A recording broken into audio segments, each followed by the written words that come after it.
மா சுப்பிரமணியனுக்கு அறிவு இருக்கா இல்லையான்னு தெரியல. அப்படி வா தலைவா. இதுக்கு மேல எனக்கு கோவம் அவரை பத்தி பேசுறது. அவர் முதலமைச்சரோட பின்னாடி வாக்கிங் போயிட்டு இட்லி கடை படம் பாக்குறதுக்கு மட்டுமே அவருக்கு டைம் இருக்கே தவிர தமிழ்நாடு சுகாதாரத்துறை சிறந்து விலகுது. நர்ஸ் போராடிட்டு இருக்காங்க பஸ்ல 2 மணி வரைக்கும். எங்க போனாரு? ஃபர்ஸ்ட் நாள் ஒண்ணு சொல்றாரு, எங்களுடைய கோரிக்கை அவங்களுடைய கோரிக்கைக்கு எங்களுக்கு சம்பந்தம் இல்ல. 4வது நாள் எப்படி டைம் போட்டாரு 1000 பேருக்கு?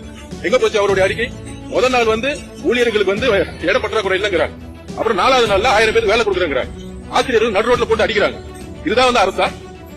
மா சுப்பிரமணியனுக்கு அறிவு இல்லாத ஒரு துறையை கொடுங்க. தயவு செய்து சுகாதாரத்துறை கொடுத்து தமிழ்நாடுடைய அரசை அவமானப்படுத்தாதீங்கிறது என்னோட வேண்டுகோள்.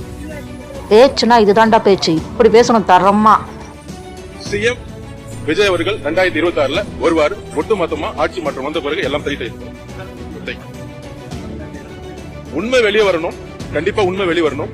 41 உயிர்கள் எங்க குடும்பத்தில் நாங்க இழந்திருக்கோம்.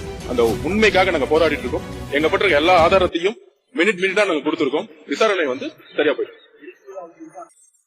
ஒட்டுமொத்த மக்களோட இணைப்பு 2026 ஏப்ரல் மாதம் தலைவர் கூடிய தலைவர்